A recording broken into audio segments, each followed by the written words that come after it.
When Ananya Pandey stepped into Bollywood, she didn't just enter the film industry. She walked straight into a storm. The internet wasn't kind. She was labeled a Nepo baby before her first trailer even dropped. Her debut film, Student of the Year 2, was all gloss, no grit, and the backlash was instant. Her off-the-mark remark about facing struggles quickly became a viral bait, and for the next few years, Ananya wasn't seen as an actor. She was seen as a meme.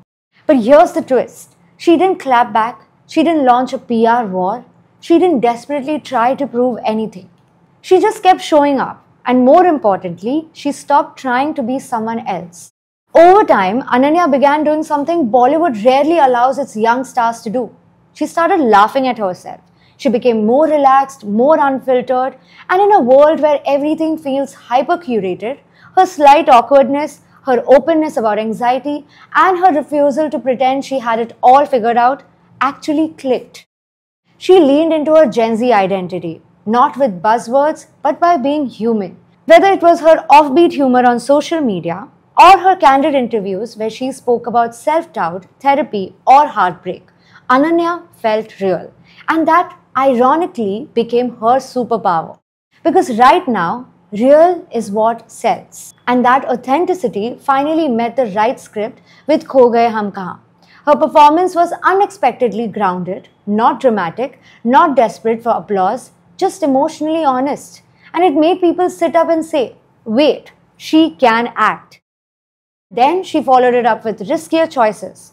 In Vikramaditya Motwani's Control, a digital thriller that tackled the surveillance age, she stripped away the gloss.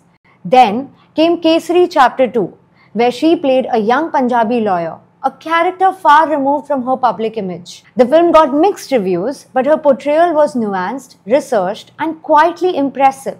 And then there's also Call Me Bae, the Amazon series that turned her into a full-blown fashion personality. As a South Delhi girl struggling with real-life problems, Ananya didn't just perform, she owned the space. Her fashion evolved, her ramp presence became undeniable, and brands took notice, which is why Chanel made it official. In April 2025, Ananya became Chanel's first Indian global ambassador, not for who her father is, but for who she has become, a confident, grounded, culturally fluent face of her generation. But her reinvention goes beyond film and fashion. She launched So Positive, a digital initiative and later a podcast focused on mental health, cyberbullying, and self-worth, long before it became a buzzword. In 2024, the platform evolved into a show that opened up honest conversations around confidence, self-image, and growing up in the spotlight. She's not positioning herself as a guru, just someone trying to figure things out like the rest of us. And maybe that's why people have started seeing her differently. In 2025, she was named to Forbes Asia's 30 Under 30, a recognition that didn't come with hashtags or handouts, but through consistent evolution.